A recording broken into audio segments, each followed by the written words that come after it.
민주당에 이어서 국민의힘 대선 최종 후보가 결정되면서 2022년 대선 전쟁이 본격적으로 시작되어 정책주 랠리가 나오고 있습니다. 누가 대통령이 되건 핵심적으로 수혜를 받을 수 있을 정책주 중에서도 대장주 탑5는 무슨 종목이 있는지 이번 영상을 통해서 알아보도록 하겠습니다.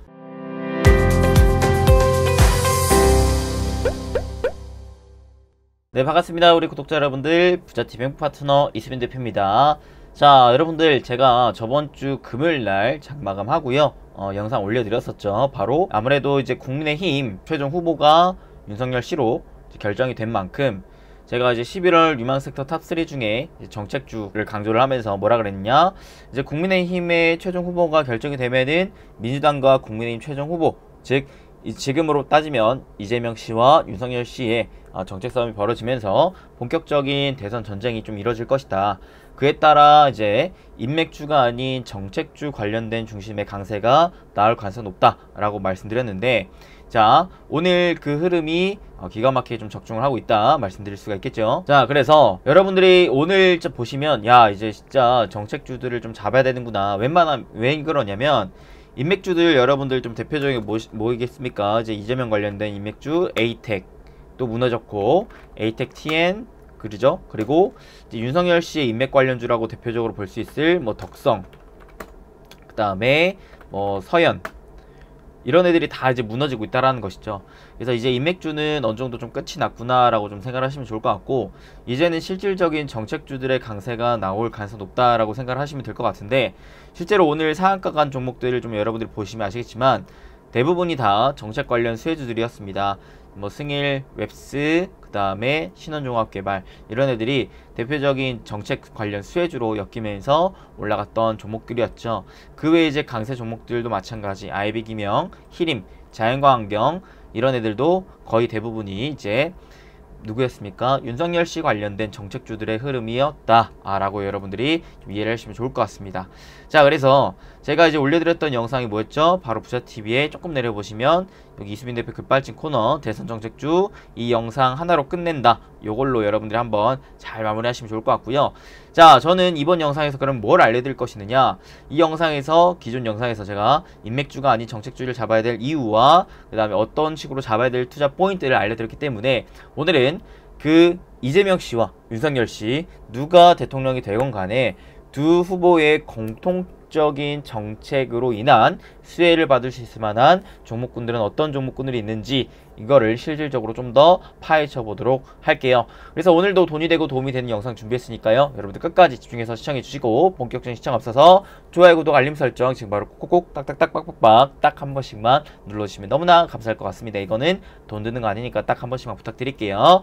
자, 그래서 바로 들어가겠습니다. 야, 자, 일단은 오늘은 와이하우와 순서를 안 할게요. 네, 일단은 오늘은 뭘 할 거냐, 결국에는 지금 인맥주에서 정책주로 흐름이 넘어왔고, 실질적으로 지금 대선 관련 수혜주들이 강세를 보이고 있다 라고 말씀드릴 수가 있겠습니다. 또한 제가 뭐라 그랬냐면, 일단 시장이 안 좋을 때는 정치 테마주로 더 수급이 몰리는 가능성이 높다 라 그랬죠. 시장이 좋을 때는 이제 실적 기반한 실질적인 성장주, 가치주, 이런 애들이 좀 좋은데, 시장이 안 좋을 때는 아무래도 시총이 좀 작은 정치 테마주들, 이런 껍데기 종목들이 올라갈 가능성이 높다라고 얘기를 드렸었거든요. 자, 그래서 여러분들이 오늘 시장도 보시면 아시겠지만 시장이 그렇게 좋진 않아요. 이런 좋지 않은 시장에서는 아무래도 단기적으로 이렇게 좀 시총이 작은 정책주들이 좀 올라갈 수 있겠다라고 말씀드릴 수가 있겠고, 제가 뭐라 그랬냐, 일단은 1차적으로는 정책주들이 기대감으로 인해서 올라간다고 그랬는데, 지금 이제 여야, 즉 이재명 씨와 윤석열 씨 관련해 가지고 지지율의 격차가 좀 크지 않다. 그렇기 때문에 이제, 그리고 또한 플러스 뭐가, 일단은 두 후보 간에 지금 정책 싸움이 되기보다는 아무래도 이제 법적 싸움이 좀 될 가능성이 높다. 그래서 아무래도 이제 정책주들의 흐름이 기대만큼은 그렇게까지 크게 급등을 하지 못하지 않을까라는 생각을 하면서 제가 앞서서 급등했었던 그 전 고점까지만 최대 목표를 여러분들이 좀 보시면 좋지 않겠냐라고 말씀드렸고, 여기에서 이제 최종 대통령이 당선이 된다면 그 대통령의 로드맵이 발표된 이후로부터의 실질적인 수혜주들의 움직임을 보여줄 가능성이 높기 때문에 그 흐름을 좀 차분히 기다려보자 말씀드렸죠. 자, 그러면 여기에서 이제 각 후보의 사실 지지율 격차가 크질 않기 때문에 이재명 씨의 정책주, 윤석열 씨의 정책주 누구 하나 뭐 내가 지지하는 후보라고 해가지고 그 후보의 정책주를 내가 공략을 하기보다는 이 두 후보의 공통된 정책이 뭐느냐를 한번 볼 필요가 있어요.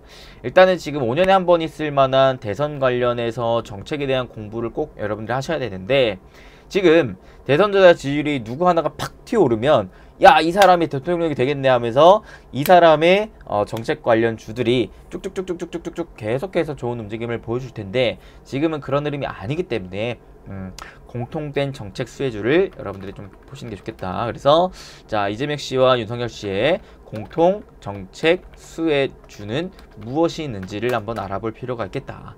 자, 그래서 이제 제가 대표적으로 공통된 정책이라고 얘기를 드렸던 것 중에 가장 첫 번째가 뭐라 그랬습니까? 바로 부동산 정책이었죠. 왜 부동산 정책이었을까요?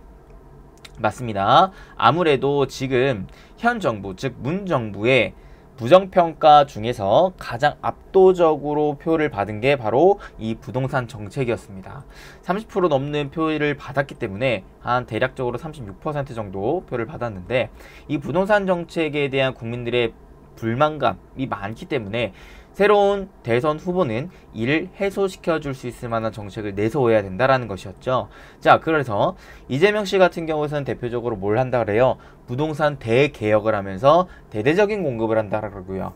최근에 이제 요거를 또 리포트에서 나왔는데, 자, 이재명과 윤석열의 부동산 정책 비교가 나왔습니다. 자, 이재명 씨 관련해 가지고는 전국에 250만호 주택 공급, 기본주택 100만호 얘기가 나오고 있고요.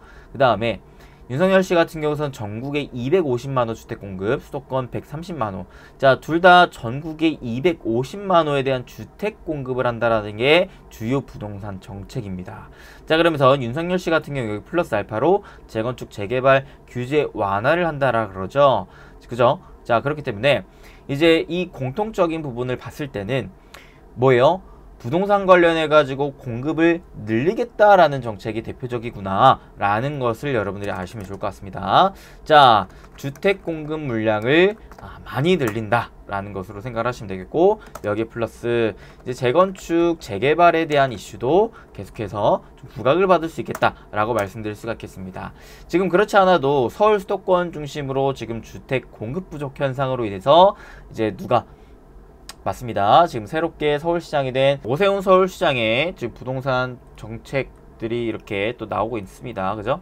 자, 민간 재개발 동의율 70% 사업장이라고 하면서, 자, 여기도 보시면 최근에 서울시의 주택 공급 확대 의지가 굉장히 눈에 띈다라는 리포트도 나올 정도로 최근 이제 수도권 중심으로 주택 공급에 대한 움직임이 계속해서 나오고 있는데, 여기에 플러스 알파로 아무래도 대권 주자 후보의 모두 지금 공급 관련 공략을 강조하고 있다라는 부분이 굉장히 중요한 포인트다. 내년에도 정부의 주택 공급 기조가 이어질 가능성이 높다라는 것이 아무래도 우리가 좀 주목해야 될 포인트가 아닌가 싶죠. 자, 그런데 여기에서 여러분들이 또 아셔야 될 게 뭐냐?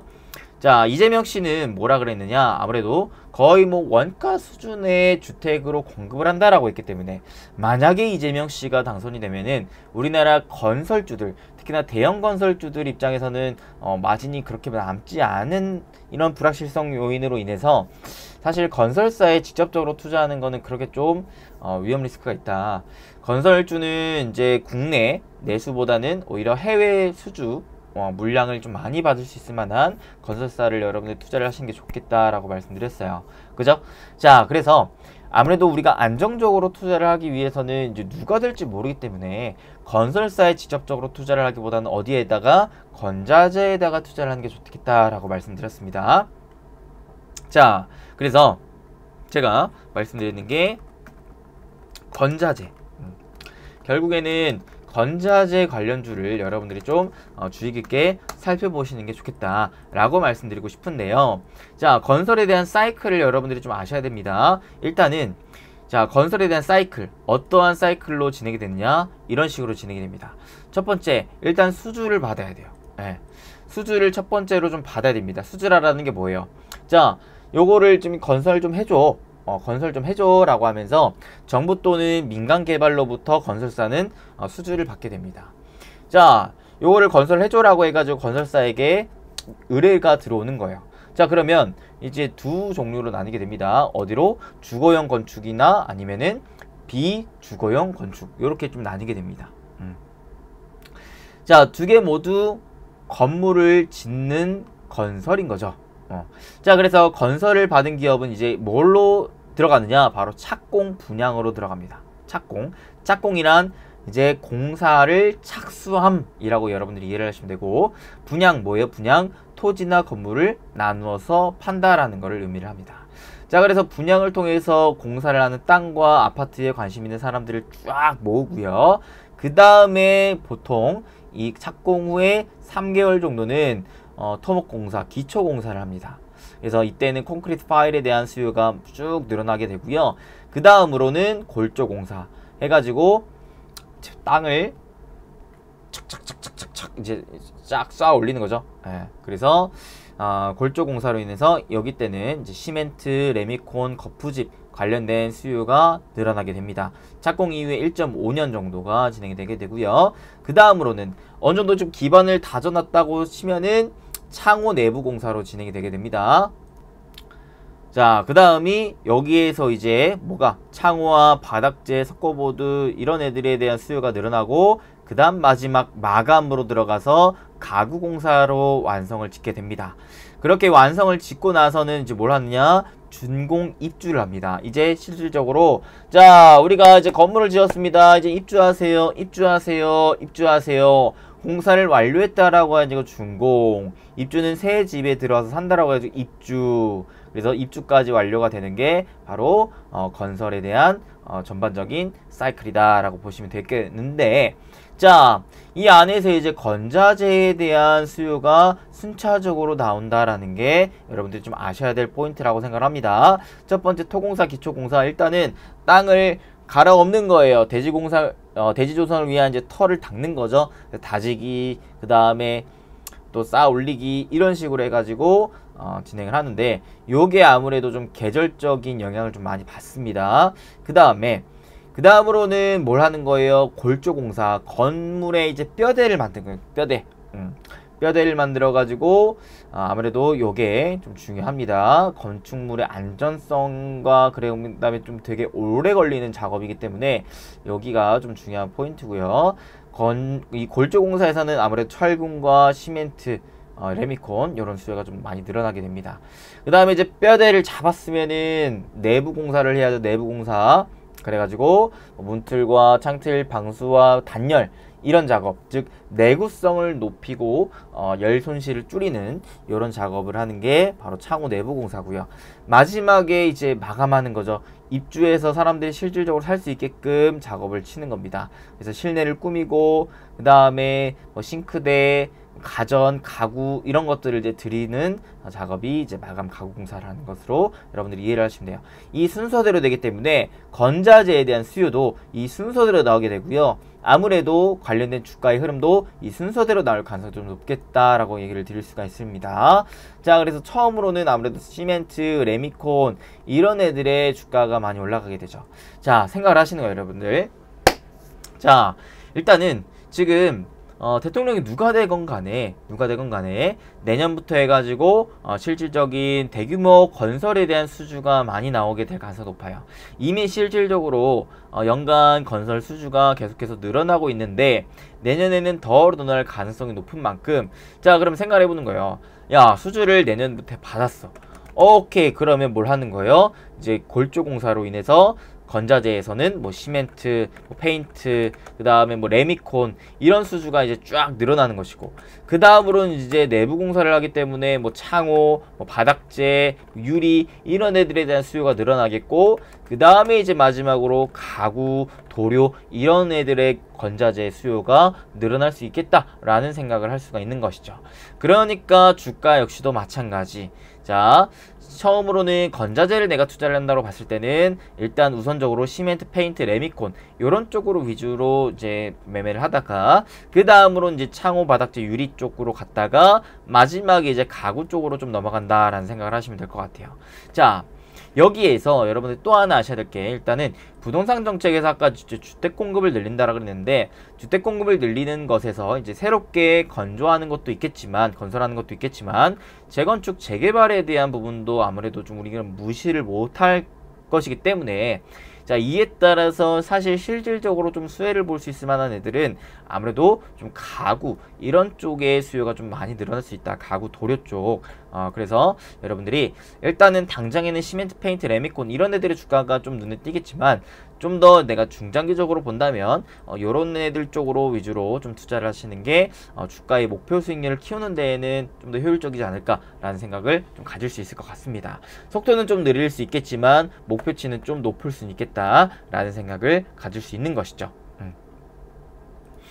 자, 그래서 건자재 산업의 특성을 보시면 주요 건자재 업체의 판매량은요, 품목별 투입 시점에 따라 착공 이후에 순차적으로 투입이 된다라고 합니다. 그래서 주가 역시도 순차적으로 이제 올라가는 움직임들을 보여주게 되는데, 자, 여기에서 대표적으로 가구사 매출 비중이 한샘은 B2C 즉 고객에 해당되는 매출이 80%고 기업에게 해당되는 매출이 20%인데, 그에 반해서 현대리바트 같은 경우에서는 기업에 대한 매출이 굉장히 높다라는 것을 여러분들이 좀 아시면 좋을 것 같습니다. 자, 그 다음 그러니까 대표적으로 아무래도 재건축에 대한, 그리고 새롭게 건설을 많이 할수록 여기에 들어가는 가구에 대한 수요는 상대적으로 한샘보다는 현대리바트가 좀 장점을 가질 수 있지 않을까라는 생각을 좀 할 수가 있는 부분인 거고, 이제 토목 인프라 쪽 관련해 가지고는 시멘트, 레미콘에 대한 수요가 좀 늘어날 수 있겠다라는 생각. 그 다음에 이제 가구와 달리 건자재 산업 공통 분모는 과거 대비 낮아진 상황이라고 하는데요.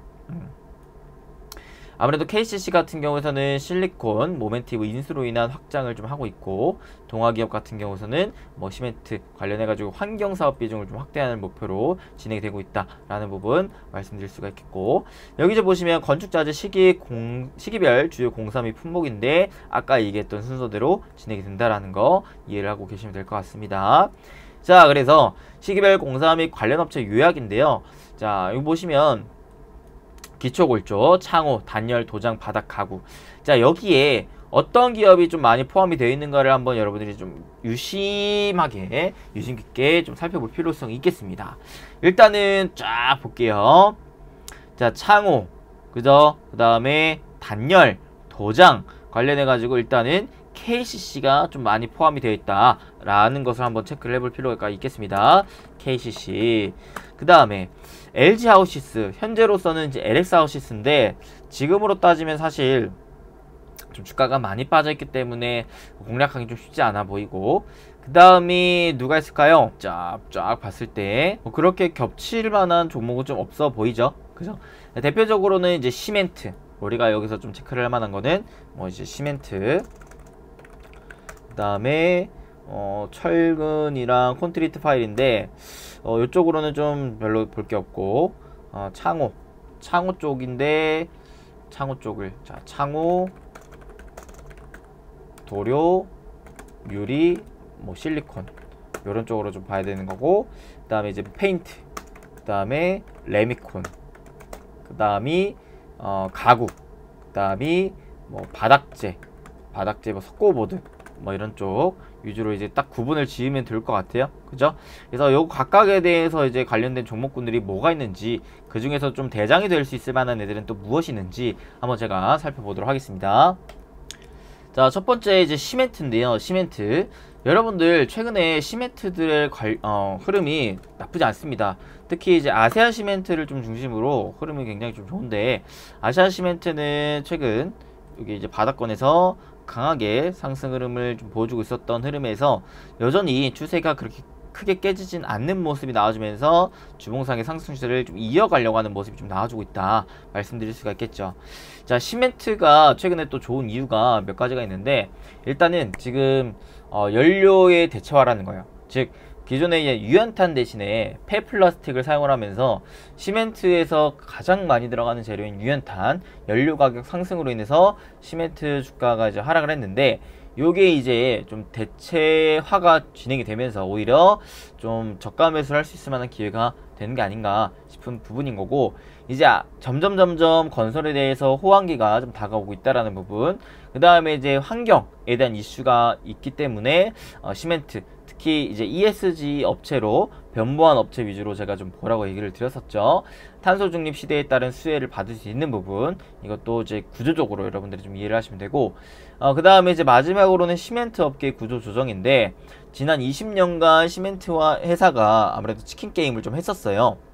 근데 아무래도 이런 친환경에 대한 모멘텀이 붙고 있다 보니까 공급이 아무래도 중소기업들 위주로서는 좀 많이 좀 딸릴 수 있겠다. 점점.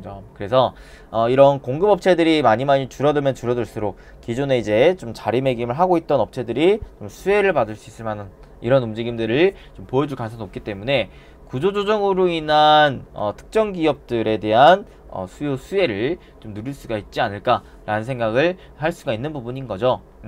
그래서 대표적으로 여러분들이 좀 보시면 좋을 게 몇 개 있는데, 일단은 뭐 아시아시멘트 같은 경우 얘는 이제 딱 추세 매매하기 좋을 주식이죠. 그래서 추세 딱 끄은 다음에 저점 부분에서는 매수를 하고, 그 다음에 추세 상단 부분, 고점 부분에서는 매도를 하는 요런 전략이 좀 깔끔할 것 같다 말씀드릴 수가 있겠고, 대표적으로 이제 쌍용 CNE 같은 경우가 친환경에 대한 모멘텀을 좀 제대로 받고 있는 기업이다 라고 말씀드릴 수가 있겠죠. 자, 얘 또한 최근에 살짝 시장 영향으로 인해서 좀 조정을 받긴 했지만 어때요? 자, 다시금 추세 하단선 지지받고 있는 모습이기 때문에 얘도 요렇게 추세를 좀 끄어봤을 때 요런 지금 하단 부분에서는 매수를 하고, 그 다음에 추세 상단 부분에서는 매도를 하는 전략으로 단기 추세 매매할 수가 있겠다 말씀드릴 수가 있겠고요. 마지막으로는 삼표시멘트, 그죠? 삼표시멘트도 자 7, 8, 9월 건설의 비수기 흐름에 따라서 좀 조정을 받긴 했는데요. 자, 최근에 이제 주가의 단기 하락 추세를 그래도 상방으로 좀 돌파해 주려는 시도가 나와주고 있다. 그렇기 때문에 1차적으로는 요 라인, 2차적으로는 요 라인에 목표를 잡고 만약에 보여준 계시면은 요런 매도 목표를 좀 잡아보는 게 좋지 않을까 라는 생각. 그 다음에 이제 성신영애가 최근에 흐름이 제일 어찌 보면은 좀 좋습니다. 저점을 좀 다진 다음에 쌍바닥 잡고 좀 올라오고 있는 국면인데요. 아무래도 요 구간에 매물이 좀 많은 만큼 보유 중이시라면 슬슬 좀 분할 매도를 하면서 16,000원 정도까지를 좀 욕심을 내보는 시기의 매매가 좀 좋을 것 같다는 생각을 합니다. 자, 그래서 시멘트 쪽으로는 지금 사실 가장 대장이라고 꼽힐 수 있을 것은 뭐 아세아 시멘트 아니면은 쌍용 ENE 정도가 좀 있을 것 같다. 쌍용 ENE, CNE죠, CNE. 요 정도가 좀 대장이 될 수 있을 것 같다는 생각이 들고요. 그 다음에 이제 창호, 도료, 유리, 실리콘 쪽으로는 아무래도 압도적으로 이제 점유율을 확장시키고 있는 게 KCC입니다. KCC. 자, 그래서 KCC가 최근에 자 어떤 이슈가 좀 나오고 있냐면 요런 이슈가 좀 나오고 있어요. 신한 벽지 인수 추진하는 KCC 지배구조 개편 탄력받나 라고 하면서 최근에 사실 KCC 글라스 등 자회사들과의 컨소시엄으로 인해서 새로운 M&A를 계속해서 펼쳐나가고 있는 게 KCC입니다. 그래서 M&A를 아무래도 최근에 좀 많이 했던 만큼 주가에 대한 변동성이 좀 컸지만 요 흐름이 슬슬 마무리되면서 실질적인 좀 실적이 근간이 되고 있는, 바탕이 되고 있는 딱 보시면요, 최근에 분기별 실적도 자 보세요. 자, 영업이익 기준으로 쭉쭉쭉쭉 꽉 가파르게 올라오고 있는 모습인데 올해 지금 3분기에 당기순이익이 딱 꺼졌다라는 것이거든요. 그러니까 요게 이제 M&A 투자로 인한 단기적으로 좀 비용을 썼다라는 부분이 좀 나오고 있는데, 오히려 이제 그 흐름으로부터 해가지고 올해 4분기부터는 다시 단기순이익 흑자 전환되면서 영업이익이 꾸준하게 지금 늘어나고 있는 상황이기 때문에 중장기적으로 봤을 때 충분히 모멘텀이 좀 클 수 있을 만한 기업이지 않을까라는 생각을 좀 갖고 있습니다. 자, 그래서 과거에 제가 여기 이제 30만원에서 35만원대 이 안에 박스권에서 여러분들이 모아가고 수익을 좀 키워나갈 수 있을 종목이라고 했는데요. 그죠? 그래서 이때 당시에 이제 수익을 좀 어느 정도 좀 보신 분들도 있을 건데, 다시 한번 그 구간대로 내려왔기 때문에 좀 저가매수 할 수 있을 만한 구간대로 좀 놓여지고 있다라는 생각을 좀 가질 수 있는 기업이지 않을까 싶은 생각이 듭니다. 자, 그 다음으로는 또 뭘 볼 수 있겠습니까? 페인트 쪽으로는 대표적으로 이제 노르페인트, 그 다음에 노르페인트 최근 흐름 보시면, 자, 큰 상승 흐름에서 쫙 깨졌다가 다시 한번 단기적으로 좀 반등이 나오고 있는 구간이거든요.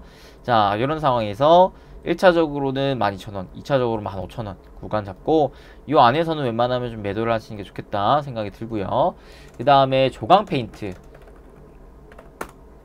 자, 조광페인트는 적자예요. 적자인데 아무래도 오히려 테마성으로 보면은 이런 적자 기업이 뭐 3년 연속 적자까지는 아니다 보니까 아무래도 이제 흑자전환에 대한 모멘텀을 받으면서 탄력적인 움직임을 좀 보여줄 수 있는 거거든요.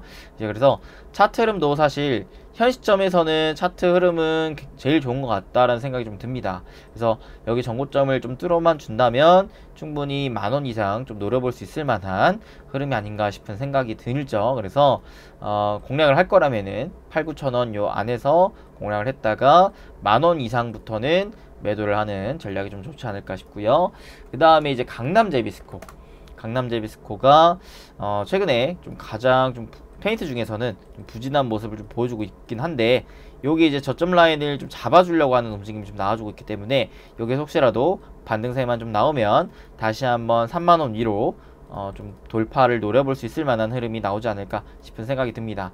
페인트는 아무래도 가장 지금 주가의 흐름이 다른 애들에 비해서는 좀 그렇게 좋진 않아요. 그래서 페인트는 대장 섹터에서는 좀 빼도록 하겠고요. 관련 주를 이미 보유를 하고 계신 분들은 좀 반등세를 활용해서 좀 비중을 줄여나가는 전략이 좀 좋지 않을까라는 생각을 좀 갖고 있고요. 그 다음에 레미콘이 또 중요한데, 자, 레미콘 대표적인 유진기업이라는 게 있습니다. 자, 유진기업의 차트 흐름 보시면요, 요런 차트 흐름인데요. 최근에 이제 바닥권에서 점진적으로 올라가고 있었던 모습에서 단기적인 하락 가져간 다음에 최근에 쌍바닥을 잡아주면서 이렇게 쌍바닥을 잡아주면서 다시 한번 올라가려고 하는 모습이 연출되고 있습니다. 그러면서 거래량 역시 쌍바닥 이후에 반등세의 거래량 최근에 좀 강하게 붙어주려고 하는 모습이 나와주고 있기 때문에 충분히 여기 직전 고점대 5,250원대만 잘 뚫어준다면 그 윗구간 6,000원대까지는 상승세를 좀 노려볼 수 있지 않을까 라는 생각을 갖고 있는 기업이죠. 최근에 실적 흐름도 굉장히 좋습니다. 양호합니다. 2분기 실적도 굉장히 양호하게 나왔고요. 워낙 또 저평가인 기업이고, 그 다음에 유진기업은 특히 또 이런 또 이슈가 나왔는데, 건자재 유통 사업을 하면서 고공성장을 하고 있다고 합니다. 사업 8년 만에 총 매출이 비중 40%대가 나오면서 품목도 굉장히 다양하게 확대가 되고 있다고 하고요. 최근 워낙 중소협력사와 상생을 하고 있는 흐름에서의 성장세가 좀 눈에 띄고 있다라고 볼 수가 있을 것 같습니다. 협력사가 80%나 중소기업이기 때문에 레미콘을 넘어 종합 건자재 유통에서로 좀 도약을 하고 있는 또 유진기업의 흐름을 한번 좀 눈여겨보실 필요가 있을 것 같고요. 자, 그 다음 가구 쪽으로는 아까도 얘기했다시피 이제 현대리바트가 좀 대표적이지 않을까라는 생각을 갖고 있습니다. 자, 현대리바트 3분기 실적이 별로 이제 기대만큼 좋게 나오진 않았지만 이제 이연된 물량에 대한 매출이 4분기부터는 좀 나올 수 있지 않을까라는 기대를 갖고 줄 수 있게 되는 기업이고, 또 워낙 또 저평가인 상황에서 바닥권에서 이제 또 저점을 좀 잡아주고 있는 국면이기 때문에 괜찮지 않을까라는 생각을 좀 갖고 있습니다. 특히 현대리바트 같은 경우서도 최근에 이슈 나온 거 보시면, 자, 실내 리모델링 사업에 한 발 더 다가선 현대리바트입니다. 주방 욕실에 이어서 창호 종합 실내 건축을 추진하면서 건자재 기업 현대 쪽과 또 협력을 하는 등 이제 시너지를 좀 기대할 수 있겠다라는 부분이 좀 중요한 포인트였죠. 고품질의 창호 브랜드 론칭을 위해서 최근에 이제 공동기획팀을 꾸려 신기술 개발과 품질 평가 등을 해왔다라고 하면서 현대백화점 등 계열사와 협력해서 국내 최고 수준의 고품격 토탈 인테리어 서비스를 제공하겠다라는 지금 얘기가 나오고 있는 상황입니다. 그래서 현대리바트도 지금 보시면 일봉상 봤을 때 뭐 그렇게 아직 수급이 좀 붙고 있지 못하는 모습이기 때문에 아까도 얘기했다시피 가구는 건설에서 마지막 단계.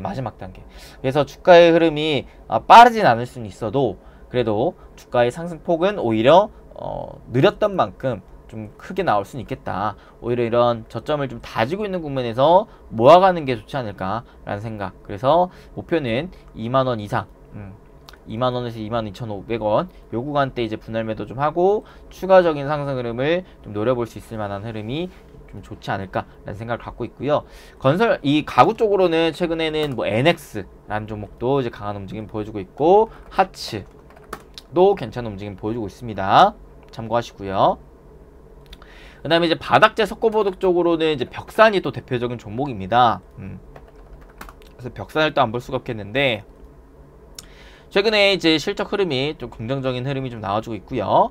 또 워낙에 저평가 구간에서 좀 바닥권에서 이렇게 대량의 거래량으로 한 차례 좀 쏘아 올렸고 이 흐름이 깨지는가 싶더니 다시 한번 좀 올라오려고 하는 국면이 나와주고 있기 때문에 좀 재차 기대를 가질 수가 있겠다 생각을 좀 합니다. 그래서 실제로 이제 4,500원을 좀 뚫어만 준다면 충분히 단기적으로 5,000원 이상 좀 노려볼 수 있을 만한 국면이 연출되지 않을까 싶은 종목이고요. 벽산 같은 경우에서는 건축 자재 제조 판매 기업으로서 바닥재, 단열재, 천장재 등의 건축 자재와 환기 시스템, 주방기기 등을 생산하고 벽산그룹 집단에 속해 있기 때문에 6개의 계열 회사를 보유한 바 아무래도 좀 그런 모멘텀을 좀 뜰 수 있다. 그래서 건축 자재, 주방기기 제조 판매 사업 등을 주요 사업 부문으로 영위하고 있는 기업입니다. 이렇게 좀 보시면 될 것 같습니다. 그래서 제가 보는 대장주 탑5는요 시멘트 쪽으로는 뭐 이 둘 중에 하나 정도 좀 보시면 좋을 것 같고 친환경에 대한 모멘텀은 아무래도 쌍용 C&E가 있기 때문에 안정적인 건 쌍용 C&E가 아닌가 싶고 그 다음에 KCC 그 다음에 유진기업, 현대리바트, 벽산 요 정도는 여러분들이 좀 주목해서 볼 필요가 있지 않을까 생각을 합니다. 1차적으로는 어떻게 해요? 1차적으로는 대선 전까지 이거는 기대감 선반영으로 올라갈 가능성이 높고 2차적으로는요 대선 이후에 정부의 새로운 대통령의 로드맵 발표된 이후로 이때가 이제 본격적인 파동이 나올 수가 있으니까요. 여러분들이 요 점을 좀 참고하면서 매매를 하시면 좋지 않을까. 그래서 1차적으로 대선 전까지 단기적인 상승 파동이 나오면은 일단 깔끔하게 좀 먹고 나오고 2차적으로는 다시 주가가 눌렸다가 로드맵 발표 이후에 좀 올라오려고 하는 움직임이 보인다 싶으면 그때 이제 재차 공략하는 식으로 매매를 진행하는 게 좋지 않을까 싶은 생각이 듭니다. 그래서 이런 애들이 아무래도 실질적인 찐 수혜주가 되지 않을까 싶어요. 기본적으로 실적을 바탕으로 해가지고 건설에 대한 상황까지 같이 한번 수혜를 받아가지고 내년 상반기까지는 좀 노려볼 수 있을 만한 기업이지 않을까라는 생각을 좀 갖고 있습니다. 그 외에 이제 테마 기대감적인 측면으로만 좀 올라갈 수 있을 만한 기업들이 몇 개가 있는데요. 일단은 오늘 올라가 뭐 신원종합개발 같은 경우에서는 얘는 이제 주택 공급 쪽으로 관련해서 이제 엮어서 올라간 거예요. 그리고 이제 리모델링이 아무래도 아까도 얘기했다시피 우리가 좀 같이 재건축 재개발에 대한 모멘텀을 같이 받으려면은 리모델링도 우리가 안 볼 수가 없겠는데 자 리모델링에서는 대표적으로 수혜를 받을 수 있을 게 역시나 가구입니다. 가구. 그래서 현대리바트 외에 이제 기대감적인 측면으로 올라가 줄 수가 있겠는 게 NX. 그래서 제가 저번 주에 말씀드렸죠. 이런 기대감만으로 올라가는 애들은 과거 직전 최고점까지만 최대 욕심을 내셔라. 그래서 이런 애들 이제 분할 매도를 좀 하시는 게 좋겠고 그 다음에 뭐 히림 이런 애들도 지금 바닥 딱 다지고 올라오고 있는데 얘도 마찬가지 전고점 부근 9,000원에서 만원 정도에서는 웬만하면 좀 매도를 하는 게 좋겠다 생각을 좀 하고요. 그 다음에 한국가구 얘 또한 마찬가지 과거 이제 직전 고점 요 라인대에서는 웬만하면 좀 매도를 하는 게 좋겠다 생각을 합니다. 그 다음에 대표적으로 오하임, INT 이런 들도 있어요. 얘도 마찬가지 한 7,000원에서 8,000원 정도에서는 가급적 매도를 하는 게 좋지 않을까 라는 생각을 좀 갖고 있습니다. 그 다음에 하츠도 있는데요. 하츠는 아무래도 좀 엮여있는 섹터 테마가 많은 만큼 이렇게 정책 관련해서는 대대적으로 수혜를 받긴 좀 어렵지 않을까라는 생각을 좀 갖고 있습니다. 이 외에 이제 임대사업 관련한 종목들, 뭐 에리츠 이런 애들도 과거 직전 고점 라인대에서 웬만하면 매도를 하는 게 좋아 보이고요. 그 다음에 이스타코 자, 이스타코 역시 제가 저번주에 말씀드렸다시피 요 라인에서는 웬만하면 매도를 하셔라. 그 다음에 K탑리츠 또한 마찬가지. 오늘 흐름 좋았거든요. 그죠? 좋았지만 최대의 목표를 욕심을 내는 것은 과거 이제 직전 고점 부근까지만 욕심을 좀 내셔라 말씀드리고 싶습니다. 그 다음에 이제 또 하나의 정책 관련 수혜 테마가 될 수 있을 만한 게 세종시죠. 세종시 이전 관련해 가지고 이재명 씨라든지 윤석열 씨 모두 관련한 얘기를 좀 한 만큼 세종시 이전 관련주들도 이제 탄력적으로 좀 흐름이 나와주고 있는데, 대표적으로 오늘 계룡건설이 좀 많이 올랐죠. 오늘 당일 해가지고 최대 16%까지 급등이 나왔는데, 얘 또한 마찬가지. 제가 말씀드렸다시피 이제 직전 고점 라인 때 맞았으니까 보유자분들은 오늘 좀 분할 매도 할 수 있을 만한 구간이 좀 나왔었겠다 말씀드릴 수가 있겠고, 그 외에 이제 유라테크 같은 경우서도 좀 올라오고 있지만 아무리 욕심을 내더라도 직전 고점까지만 좀 욕심을 내셔라. 프롬파스트 마찬가지. 그 다음에 대주 산업도 마찬가지. 욕심을 내더라도 직전 전고점 요 부분까지만 욕심을 내셔라 말씀드릴 수가 있겠습니다. 그래서 테마 기대감만으로 올라가는 애들은요, 과거 바로 직전 기대감이 있었던 부분까지만 욕심을 내는 게 좋지 않을까 싶어요. 왜냐면 서두에 말씀드렸다시피 지금 지지율 격차 크지가 않고 아무래도 정책 싸움이 될 가능성이 좀 낮기 때문에 그렇지 않을까 좀 싶은 생각이 듭니다. 자, 이로 인해 결국에는 대선 이후 실질적인 찐 수혜를 좀 받을 수 있을 만한 이런 기업들 위주로 좀 공략을 하시는 게 좋지 않을까. 왜? 기본적으로 부동산 관련해 가지고 주택 공급할 모멘텀이 굉장히 큰데, 여기 플러스 재건축 재개발할 모멘텀이 굉장히 큰데, 아까 봤다시피 건설의 사이클상 건자재들이 순차적으로 수요가 늘어날 가능성이 높다. 특히나 최근에 어떤 움직임까지 좀 보여주고 있냐면 요런 움직임. 중국의 건자재 가격이 하루가 다르게 급등을 하고 있다고 합니다. 그래서 시멘트, 유리, 타일 등 건자재 업체들의 출고 가격을 앞다투고 올리고 있는 부분이기 때문에 이런 이제 건자재 가격이 오름세가 지속된다라고 봤을 때는 건자재 관련주들의 아무래도 실적에 대한 모멘텀이 더 부각이 될 가능성이 높다라고 말씀드릴 수가 있겠다. 오케이. 근데 한 가지 좀 우려할 점이 요소수 품귀가 건설 현상까지 좀 타격을 줄 수 있는 불확실성은 좀 있다. 그래서 한 달 뒤에는 건설 현장이 올수되는 게 아닌가. 이미 지금 대형 건설사들이 한 달치 물량은 확보를 해놨지만 이게 공급 대란이 장기화가 될 때에는 아무래도 다음 달부터는 좀 위태로울 수 있다라는 것을 우리가 놓쳐서는 안 될 것 같아요. 근데 중요한 건 지금 정부에서 베트남에서 요소 200톤 수입, 그 다음에 호주도 수입량을 2만 톤에서 2만 리터에서 2.7만 리터까지도 수입을 늘린다 라는 부분이 지금 연출이 되고 있기 때문에 정부의 이러한 움직임으로 인해서 요소수에 대한 품귀 부분을 어느 정도 좀 해소를 시켜준다라는 움직임이 이어진다면 건설에 대한 리스크도 아무래도 좀 하반기에 덜 할 수 있지 않을까라는 생각을 좀 갖고 있습니다. 그래서 정리를 쫙 하자면 결국 이재명 씨, 윤석열 씨 누가 되건 간에 공통적인 정책이 좀 중요한 거고, 공통적인 정책주도 사실상 지금에서는 이 지지율 격차가 또 크질 않기 때문에 그렇게까지 좀 크게 움직일 가능성이 좀 낮다. 하지만 오히려 단기적으로 전고점까지만 욕심을 좀 짧게 잡는다면은 공략할 수 있을 만한 종목군들은 좀 많고요. 그리고 이 중에서도 이제 기대감적인 측면으로만 가는 게 아니라 오히려 실질적인 찐 수혜주로 따진다면은 건자재 관련된 애들이 좀 실질적인 수혜를 좀 받을 수가 있겠지만, 지금 문제가 되고 있는 게 요소수 품귀 문제가 이루어지고 있기 때문에 이런 문제가 해소가 되는지 마는지를 좀 보면서 계속해서 투자의 방향을 좀 잡아가시는 게 좋지 않을까. 아무래도 요소수에 대한 불확실성이 좀 커진다면은 건설 건자재에 대한 투자 비중은 좀 줄이는 게 나을 수가 있겠고, 오히려 해소가 된다면 비중을 좀 늘리는 방향이 좀 좋을 수가 있겠다 라는 식으로 오늘 한번 정리를 해보도록 하겠습니다.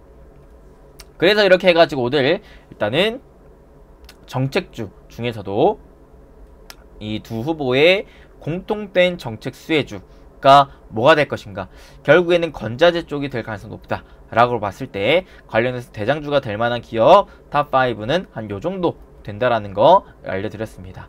자, 여기까지 알려드렸으니까 여러분들이 각자 개인적으로 뭐 기업 보고서라든지 그 다음에 리포트, 뭐 사업 보고서 이런 것들을 한 번씩 쫙 한번 보면서 다시 한번 투자 포인트를 좀 잡아가는 여러분들 좀 되셨으면 좋겠고요. 지금은 시장이 그렇게 많이 좋지 않기 때문에 여러분들이 너무 욕심을 내기보다는 단기적으로 수익권이 나오면 분할 매도 확정 수익을 좀 챙겨가면서 웬만하면 좀 안정적으로 매매를 하는, 보수적으로 매매를 하는 여러분들 되셨으면 좋겠습니다. 오늘 영상 여기까지 하도록 하겠고요. 다음에는 또 더 좋은 정보와 영상으로 찾아뵐 수 있도록 하겠습니다. 여러분 항상 건강하시고 행복되시는 여러분들 되시길 바라면서, 응원하면서, 축복하면서 저는 인사드리도록 할게요. 여러분들 오늘 영상 도움되셨으면 잊지 마시고 좋아요, 구독, 알림 설정 꼭꼭꼭 딱딱딱 빡빡빡 딱 한 번씩만 눌러주시면 진심으로 감사하겠습니다. 저는 다음에 또 뵙겠습니다. 부자TV 행복 파트너 이수민 대표였습니다. 감사합니다. 뿅.